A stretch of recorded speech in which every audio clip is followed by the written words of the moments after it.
All right, I will then begin. So 2 years ago, we had just exited Founder Fuel, and we started to raise a small round led by angel investors, as is often sort of the path post-Founder Fuel. And obviously being based in Montreal and building a network here, I'd heard a lot about the festival and heard really great things about the experience pitching in terms of network and just the opportunity to get amazing feedback on your story. So I was super motivated to experience that, and that's kind of what gave me the impulse initially.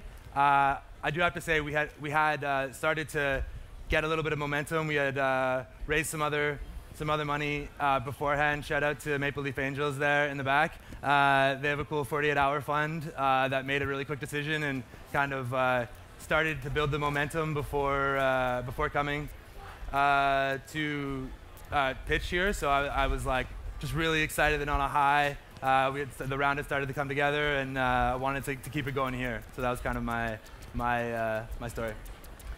Does it work now? Yes. Yes. Okay. So I actually wasn't planning to come to Startupfest. We lost it. We lost it. Do we have that mic? No, it's back on now. All right. So I literally was not coming. I came at the last minute. I saw the guest speakers, and I said, I got to go to Startupfest. I remember being here when you won, and so I was thinking, I want to give myself a shot to win the festival. And I thought we would be too later stage. I think they changed the rules this year to accommodate what we kind of negotiated last year, because they have very fixed terms in the past. But I kind of negotiated a different term sheet. And we had just finished, similar to you, we had just finished 500 Startups Accelerator in Toronto. And same thing, I was kind of riding the energy. I was in a fundraising round, and I said, I knew my investors were going to be here, so I said, give it a shot, try to pitch, see what happens. And that was kind of the motivation for me. It was just like kind of a fun thing to do. I encourage all of you, doesn't matter which stage you're at, you should pitch. You're going to learn something. If you have a startup, you should definitely be pitching. That is the one takeaway, hopefully, that everyone here gets. Don't be afraid. Just go for it. Okay, how many people have changed their minds about pitching based on that? Like a couple people, one? Anybody else going to pitch now that they weren't going?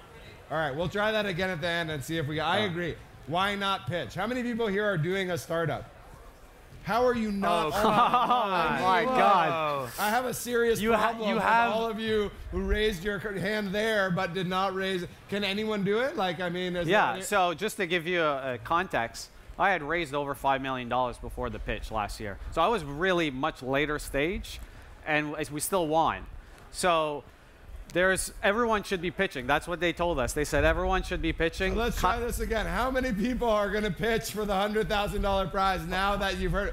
Thank you. I would go further. Yes. I would say that you have an obligation to yourselves to pitch. If you came to this talk and you're not pitching for the prize, I mean, you literally have nothing to lose. Like, you cannot lose anything, and you will certainly meet some interesting people, and one of you might walk away with 100K. We're going to keep hard selling you the entire talk, so like, be prepared. Okay, so tell us about your experience pitching it, and why did you win, etc. Like, what was it like to go about it, and what's your secret sauce? Yeah, so I guess I can start a little bit here. So last minute I pitch. Sometimes I believe you want to be first or last when it comes to these competitions. That's just my personal philosophy.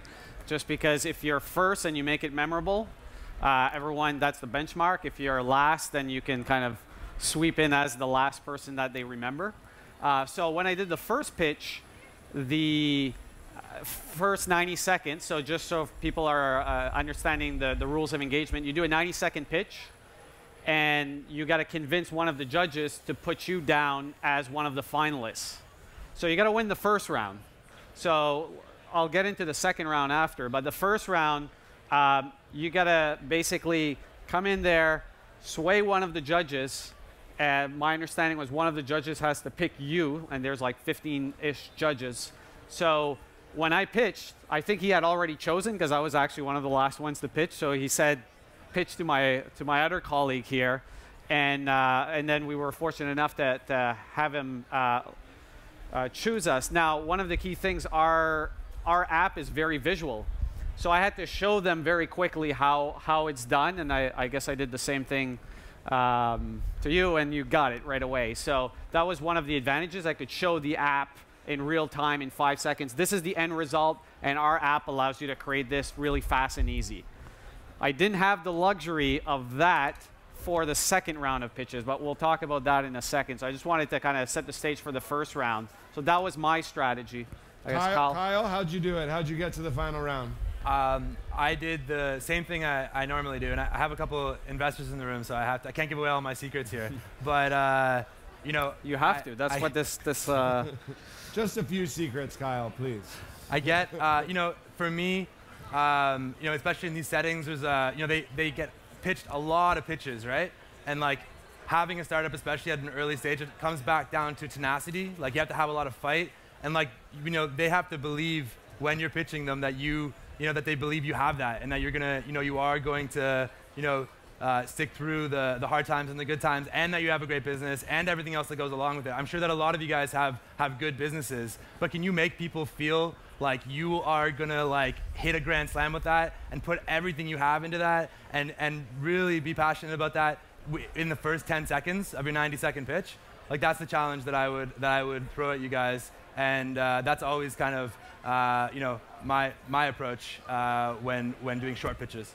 Fantastic. So I just want to say, so normally when you meet investors and you start pitching them like in the middle of a conference, like often they don't really like it because they're like, okay, you know, but like maybe not here. Yeah. They really want you to do this. So again, like they want you to come up and pitch them. It's a great opportunity. So anyway, that was the first round. Final round. Tell us how, like, you were in there. There's 10 teams left.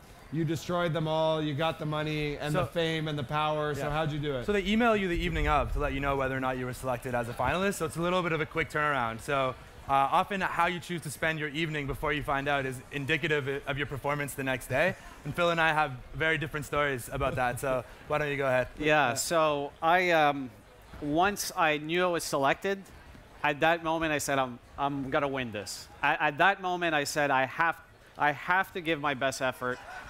And kind of going back to the inner game of tennis, I think there's a good parallel here. The book talks about how to not get in the way. Essentially, you know, you've got your ego self and you've got your real self. And the ego self is always worried about the end result, right? And then you kind of get in the way and you stumble and you don't play your best game. And the key of the book is kind of to teach you how to get back to your real self and just focus on the present. So it's very Zen Buddhist kind of style. And so even though I kind of knew what I wanted as my outcome, at the end of the day, I don't control whether the judges pick me or not. I knew I had some advantages because I had a bit more traction probably than other competitors and so forth. But at the same time, I knew that was going to be probably my Achilles heel because they want to pick someone maybe a little bit earlier. So what I did the night before, once I knew, unlike normally when you go to Startupfest, Thursday night is the party night, you go to and have fun, have a lot of drinks. I said, I'm going to have one drink, 11 o'clock I'm back home, I'm going to bed, at 5 a.m. I'm getting up, and I'm practicing like crazy. And I basically kind of did it like just if you were in theater and saying, I'm going to know my 3 minutes, because it was a 3-minute pitch. So I wrote it down, kind of had all my key points I wanted to deliver. This was very new for me because I always have slides, because my essentially Cinemagraphs is very visual, and I have a slide deck that's pretty powerful from a visual standpoint. So there's no slide for the 3-minute. When I was doing it, Kyle was different, but this year there's no slides either. So I had to kind of rehearse this, and I said, and I emailed them back as soon as I knew. I said, I want to be first. So I kind of got up, rehearsed. This is theater. I knew my script. And I said, I'm going to just go in there and do such a great performance that that's going to be the bar. And everyone else that's going to come by, they got to beat that performance. And I don't control the end result. As I said, I don't control how the others will perform, but I knew I controlled what I performed. And I said, I'm just going to kind of knock it out of the ballpark here. And that's essentially what I did to prepare. That is definitely the right way to do it. So now let's hear about the other way to do it, Kyle. Yeah, that was impressive. I think, I don't know, I'm glad maybe we weren't pitching the same year, but no, I had a different experience. I think for whatever reason, I either found out very late that I was selected as a finalist or I didn't find out at all. The thing I remember is being woken up by a call by someone here telling me that I need to get down here the next morning and pitch ASAP because I was in the finals, and I actually didn't know. So I hopped on my bike from Mile End and pedaled as fast as I could and came all the way down here and was like immediately on stage. So I was a little bit shook. I didn't give my best pitch ever, honestly. It was for obvious reasons. And, you know, I was lucky, I think, being in Montreal, you know, there is, you know, it's a balance, right? Like, obviously this is supposed to be a closed event where, you know, the performance in your pitch is supposed to be the only thing that contributes to the result. But like, I don't know, but I would be surprised if, like, you know, I'm sure that they knew me from outside or they had heard about other things about us, or we had a certain amount of momentum, and that I'm sure that contributed a little bit to the decision. But I also think, you know, we had a lot of traction and a lot of great things going on. So I think it was a combination of the factors, but it wasn't my strongest pitch. So, and they told me that afterwards. But, you know, we were still lucky enough to win. So, yeah. I got one more question, and then we're going to open it up. So start thinking about your questions or comments or whatever. So, and we have another special treat for you as well as part of this. But last question. Obviously, these were good pitch experiences because you won. Maybe you could share your worst pitch experience, wherever that was, and why it was so bad, and et cetera. Yeah, so I take great pride in making sure I'm prepared for the pitches, as I just explained. And there was this one time where I was pitching for about $500,000, and I had my deck, I had practice, feeling very confident, and I had a video segment in it that really explained our story, and it was a really strong video that I was proud of. And again, we have a very visual medium, so it was part of the pitch. And when I went to pitch, I opened up my Dropbox, and I had shared the Dropbox with one of my coworkers. And you know how Dropbox, you can remove the folder, and he didn't realize by removing it, it was removing it from my Dropbox, the shared folder. So literally, I'm there, and I don't have the deck, and the video or nothing. And as I'm like, I don't know why it's not there. I'm just trying to figure out like what the hell is going on. And at the same time, they had like four partners in the room. So I didn't want to look like I'm scrambling, but like my heart was just beating like crazy because it was like this was all prepared for this. And you know, what do you do? At that point, you have to improvise. And so I kind of went about without the deck, started the presentation, and then I kind of, as they were asking questions, I realized I had another like backup deck as well. So I pulled that kind of, but the key thing here is I didn't panic. Even though I was panicking inside, like just if something goes wrong, you just kind of bring it back, say, they don't know that it's going wrong. That's the main thing. I knew that I didn't have my deck. They didn't know that, you know, what I had prepared and so forth. So, you know, like all things, just adapt. But that was definitely. Did you get the money? Did you get the money? Yes, we actually did get the money, so it was good. Give him a hand. You know, that's pretty good. Kyle, worst pitch experience? Besides just coming up at the end of the like not knowing you were going to pitch honestly, here? that probably was my worst pitch experience. Best and worst. But I would say, I mean, I don't have another specific example like that, but I would say in general, you know, you highlighted a few really important things around not panicking, but also like for each and every one of you, like if you have a startup and you're not pitching, like you seriously have to ask yourself why. Like you don't have a good reason to. It's 90 seconds some of you I've spoken to, you told me about your company for much more than 90 seconds. There's literally no reason, and you will be so much better for it because you will get the feedback and you will improve. And like, that is the only reason why I'm standing up here today. It's because I don't have too much pride to do that. That's like, yes, I have other skills that have helped me, but like, that's a key one. And so if you expect to be the face of your companies, but you're too shy to put yourself in those situations and feel vulnerable, and then you won't grow quick enough because this is a sprint that goes on for a really long time, right? And then you do it for the next round and the next round and the next round. There's always things that are going to be uncomfortable. So if you can't put yourself in that situation, then I think you have to ask yourself, you know, is that the right role for you? I know it's a little bit intense, but it's seriously what it's all about. That is a great segue to our surprise aspect of this tent, which is that we would like to bring up, do we have a mic in back that we can use? A handheld? So bring it up here. I don't know how many slots we have, but we certainly have a couple, and those slots are for people who want to come up here right now and practice their 90-second pitch. Come on up. Yeah. I saw the first All right. one. All right. Be very constructive. Yeah. How's it going? 10 minutes. By 90 Ben. seconds, I actually Phil. really mean 90 seconds, so I will cut you off. And here we go. You're on.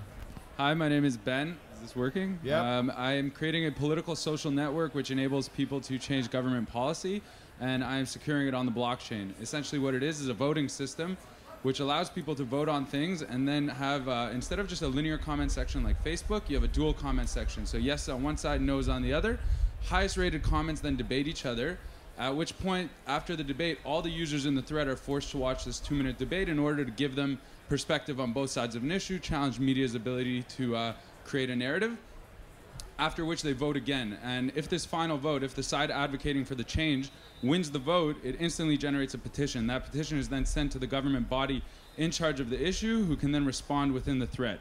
And the whole time, you're going to see live demographic information on each thread. So like, you know, who voted, what age group, what location, all the demographic information.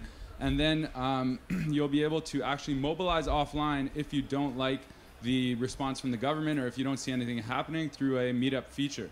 I have a master's in politics. I spent years in the military, and I know that this is the least appealing solution to conflict is violence. And I'm creating this to give people a way, like from A to Z, to change government policy. Thank you. That's great. Give him a hand. Are you guys commenting? I mean, should we? A little bit. Yeah. You want to comment? A little bit Is of that what you want to commentary. do? A little bit? I want a little So commentary. I think that was great. Good job. But I would say, like, somebody once gave me the advice, you know, you write the email, you take whatever you're ending the email with and you move that to the top, because that's the part you really want them to hear. And like the beginning of the first like 70 or 80 seconds of that was like a great explanation of what your product does. But at the end, you explained kind of why it mattered. And that's really what you should start with in order to get people's attention and really kind of elaborate on that, because you know, that's really the why what you're doing matters, you know? And that the explanation comes afterwards. But I think that was great. Yeah. Awesome. Yeah, exact same comment. I had already heard the pitch as well. I think one thing you have to take away is this is storytelling, and at the same time, they want to know why you're passionate, right? So you had a clear why, right? He's been in the military. He's seen that conflict is not the solution to fighting all these problems that we're having, and this is a more proactive way, bring back democratizing ideas the way it should be on social, right? So the why is very clear. I think you're going to hook your investors into the why. And the reason why is because at the end of the day, running a startup is friggin' hard, which means it's the why that will sustain you. When times are tough, the only reason you'll continue is you're going to go back to the original mission of why am I doing this? And so if you can communicate your why in a passionate way, you're going to get your investors hooked into that story, and they'll know that you're going to fight to make this change in the world. And that's, I would lead with that, just as Kyle said. And other than that, great presentation. Great feedback. All right, give him another hand. Who's next? I think. Let's go. Sure. Yeah, that's fine. Party guy, I'll get you next. I like how he's proactive. He just took the stage. Ask for forgiveness. That's how you win. like you don't it. wait for your turn. You go. No, you already pitched on the main stage. Sorry. No. Okay. All right. You had a very big audience. Okay, ready, go. All right. 75 million North Americans every year have problems with mental health, and over $500 billion last year was spent in the U.S. on mental health alone. Predicting mental health is a $45 million opportunity in the next 5 years, and we have a major head start. I'm Willem, and I'm working on a project called MindPlan. MindPlan is 4 easy steps. It's a mobile app for users to predict and to diagnose mental health problems. The second step is learning about those problems and really understanding them through our guides and building your own treatment plan.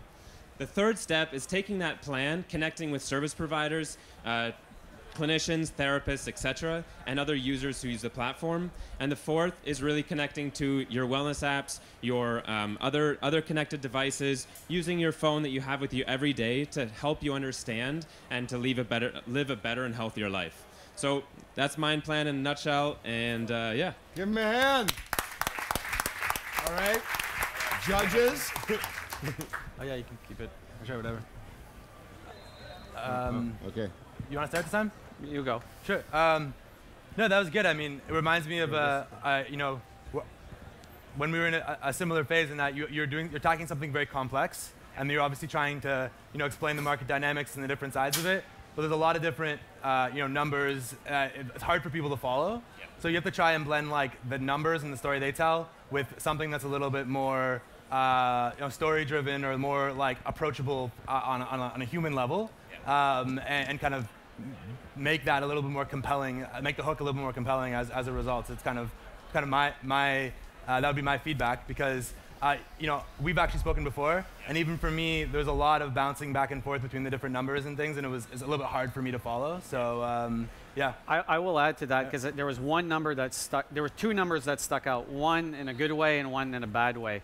The first one, which I would just focus on, that was the problem, the size of the problem, the cost associated to the problem, right? Which I think you said 500. Yeah, it's 500 billion. 500 billion. But then you said a second number that threw me off, which you said something about 45 million market.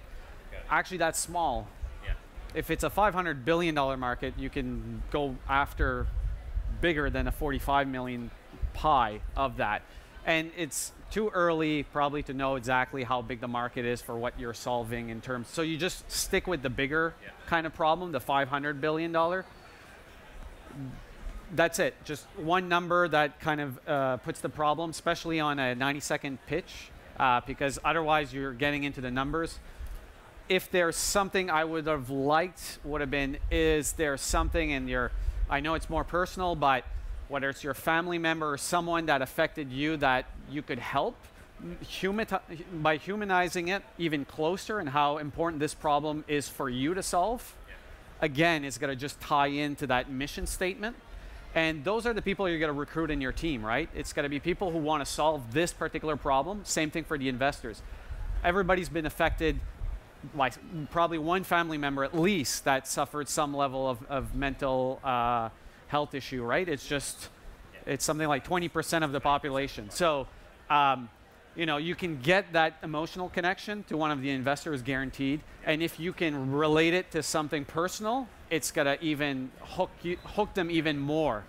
And don't forget, at the end of the day, especially at the early stage, they're about the passion. They're about There's an emotional connection. It's emotional connection, well. exactly. In addition to the opportunity, yeah. Especially the angel investors. Yeah. I mean, at the end of the day, they know it's a high-risk proposition. They know most of their investments will not get a return. So at the end of the day, a lot of them are doing it for passionate reasons as well. And so they want to at least bring the change they want to see in the world, and that's through their investment. Now, some are total mercenaries, and you don't want them anyways. So I would try to just focus on that. No, thank you. Cool. Great job, man. You guys, no, this guy's here. You guys want one more? He had his hand up early. You got to get up. You just got to go. You come up too, because we need some judges. Sorry, he was first. He had his hand up really early. I feel like he... You know what? To get more people in, 60-second pitches. 60 seconds. Sorry, man. Keep it tight. All right, man. Are you guys liking the pitches? Yeah? We'll keep them going? All right, cool. Hello, can you hear me? Go, start. So, what do Google, Facebook, and Snapchat all have in common? They were all created by university students. So, we are studentnucleus.com. It's a platform that connects university students with collaboration opportunities offered by SMEs, startups, and fellow students. The idea is that there's a huge amount of talent within the student community. Those students are trying to gain opportunities to demonstrate their capabilities because they know that future employers, they don't really care what you've studied, they want to know what you've done. Show me what you've done. So we've created a platform that allows students to collaborate with each other. We're initially focusing on connecting student talent because all universities have enterprise programs and accelerators, but they've overlooked the fact that I'm a student at McGill, I'm surrounded by 50,000 students. I don't know how to access the talent. I have an idea, I need to find a coder, I need to find a developer, I need to find someone who can graphic design. Okay. How do I access that talent around me? Fantastic idea. Let's get some feedback, quick feedback, because we've got a couple more. You come up to. Yeah, great job. You want to start? No, go ahead. Yeah, it was only 60 seconds, this one, right? Yeah, it was good. I would like to hear it a little bit more, but I think I can tell you more if you want. yeah. I think I don't know. I was into it. I was listening, but I think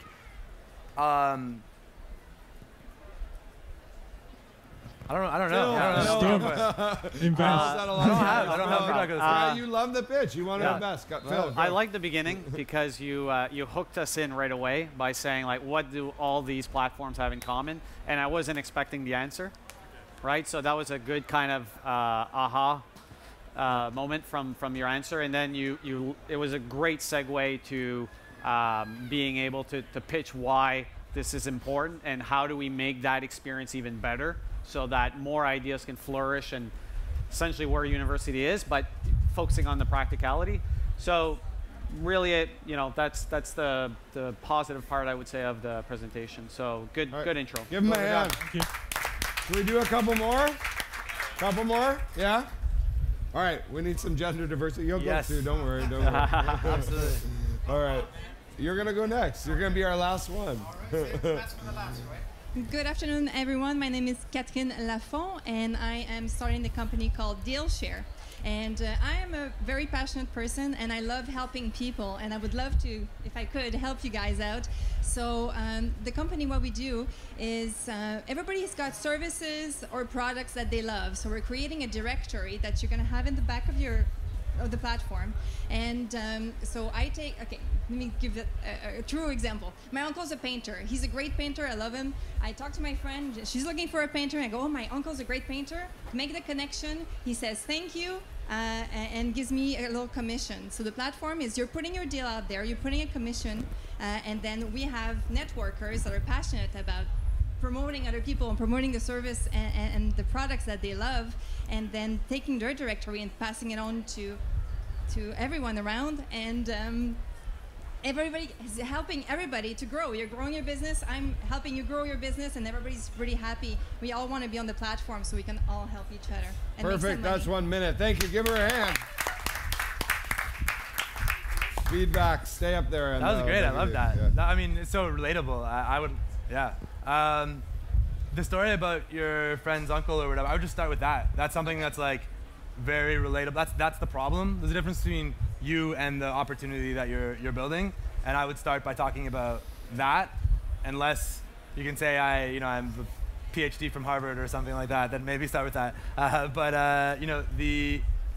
think it's a great idea, and I think you did a good job of kind of making that relatable for me. I think it's a cool idea. Phil? Yeah, nothing really more to add. I think it's, as you said, start with that right away. Start with the problem, and then link up how you're passionate, as you said, about helping everyone thrive in this world. And this is a way to bring that about, where people can share their expertise through their network and through helping others find work that suits what they're looking for. So great job. Give her a hand again. Thank you. All right. This man is ready to pitch, so here you go. I got 60 seconds for you. Go for it. All right. Hi, I'm Abhishek Gupta, co-founder and CEO of AFRID. Globally, 1 in 9 people suffer from depression, which means that you probably know and love someone who has suffered from depression or is suffering from depression.